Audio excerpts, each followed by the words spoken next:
안녕하세요.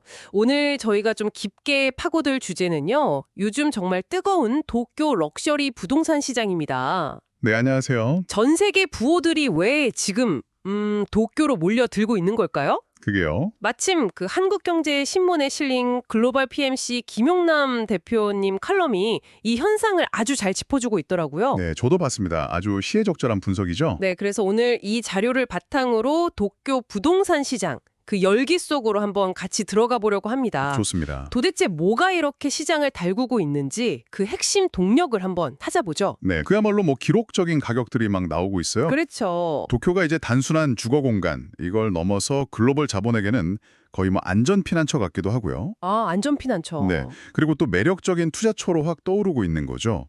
오늘 분석은 특히 김영남 대표님 시각을 통해서 공급이 정말 제한적인 이 시장에서 뭘 주목해야 할지 거기에 좀 초점을 맞춰보겠습니다. 아, 공급 제한.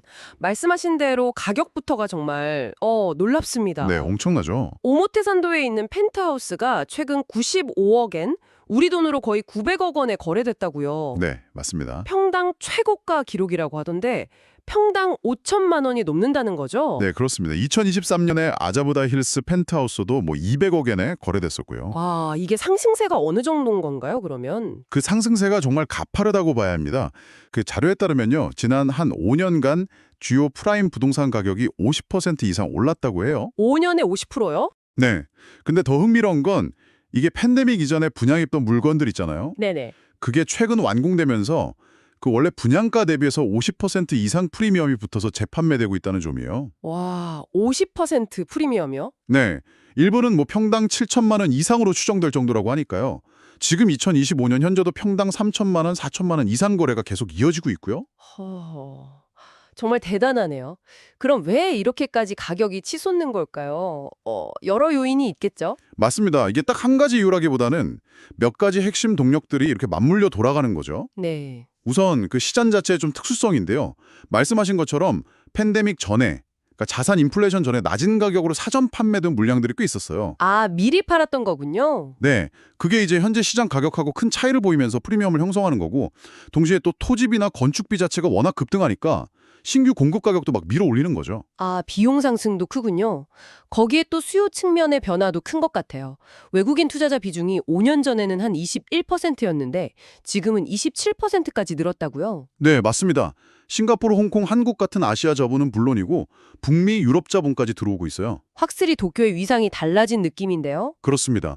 물론 런던이나 뉴욕 같은 도시에 비하면 아직은 낮은 수치일 수 있지만 이 증가세가 뚜렷하다는 게 중요하죠. 네. 여기에 또 그 엔화 약세, 이게 또 기름을 붓고 있는 형국입니다. 아, 엔저 효과. 네, 해외 구매자 입장에서는 이게 실질적인 가격 할인 효과를 누릴 수 있는 거니까요.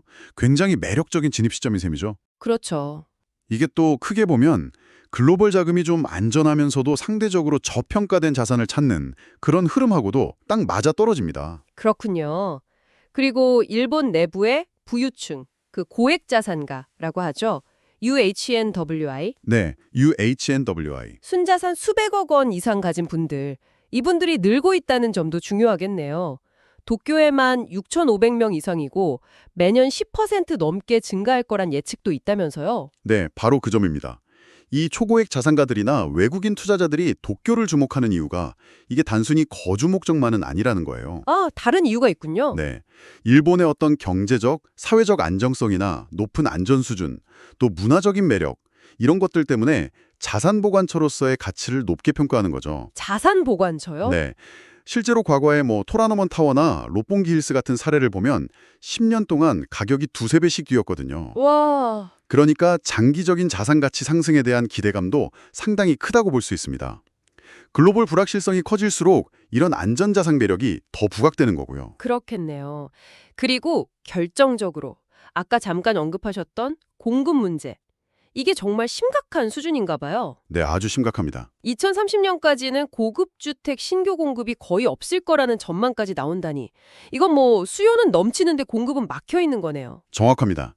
땅 구하기도 어렵고 건축비도 너무 비싸니까요. 이게 가격 상승을 부추기는 가장 핵심적인 구조적 요인이라고 할 수 있습니다. 구조적인 문제군요. 네, 마지막으로 하나 더 꼽자면 그 폭발적으로 늘어나는 관광객들, 특히 부유층 관광객들이 늘면서 이분들이 잠재적인 구매층, 예를 들어 별장을 산다든지 그렇게 전환될 가능성도 무시할 수 없고요. 아, 정말 복합적이네요. 그럼 이렇게 시장이 복잡하고 또 정보 접근도 쉽지 않을 텐데 투자를 하려면 어떻게 접근해야 할까요? 특히 저희 같은 외국인 투자자 입장에서는 더 막막할 것 같은데요. 바로 그 지점에서 전문가의 역할, 특히 현지 네트워크의 중요성이 아주 크게 부각됩니다. 현지 네트워크요? 네, 오늘 저희가 참고하고 있는 그 김용남 대표님 칼럼에서도 이 점을 강조하고 있거든요. 글로벌 PMC 같은 회사가 일본의 대형 디벨로퍼들하고 아주 깊은 관계를 맺고 있다고 알려져 있어요. 아, 디벨로퍼와의 관계. 그렇죠. 이런 네트워크가 있으면 일반 시장에는 아예 나오지 않는 그런 희소매물 정보나 혹은 사전 판매 기회 같은 것에 접근하는데 훨씬 유리할 수 있습니다. 그야말로 내부 정보네요. 뭐 그렇게 볼 수도 있죠. 정보 비대칭성이 워낙 큰 시장이니까요. 도쿄 럭셔리 시장이. 그래서 이런 역량을 갖춘 파트너를 잘 선정하는 것이 성공 투자의 정말 핵심적인 요소다. 이렇게 시사하는 거죠. 그렇군요. 결국 김용남 대표님 칼럼에서도 강조하는 바가 그런 신뢰할 수 있는 네트워크가 탄탄한 투자 자문사의 중요성이군요. 네, 바로 그렇습니다. 자, 그럼 정리를 좀 해볼까요?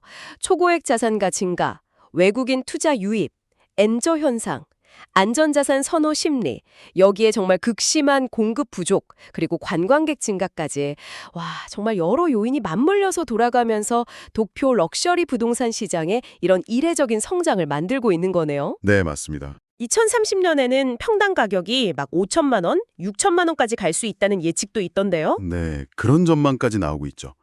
결국 도쿄가 단순한 투조처를 넘어서 정말 안전하고 문화적으로도 풍요로운 삶의 기반으로서 글로벌 자산가들에게 아주 강력하게 어필하고 있다는 증거라고 봅니다. 네. 앞으로 글로벌 자산 포트폴리오를 짤 때 도쿄의 전략적 가치는 점점 더 커질 것으로 보입니다. 네, 오늘 분석 잘 들었습니다. 오늘 저희 분석을 들으시면서 당신께서도 한번 이런 질문을 던져보시면 어떨까 합니다. 네. 이렇게 도쿄의 특정 지역에 부와 고급 개발이 고도로 집중되는 현상이 장기적으로 도시 전체의 사회 경제적 풍경에는 어떤 영향을 미치게 될까요? 흥미로운 질문이네요. 저희는 다음 시간에 더 깊이 있는 분석으로 돌아오겠습니다. 감사합니다. 감사합니다.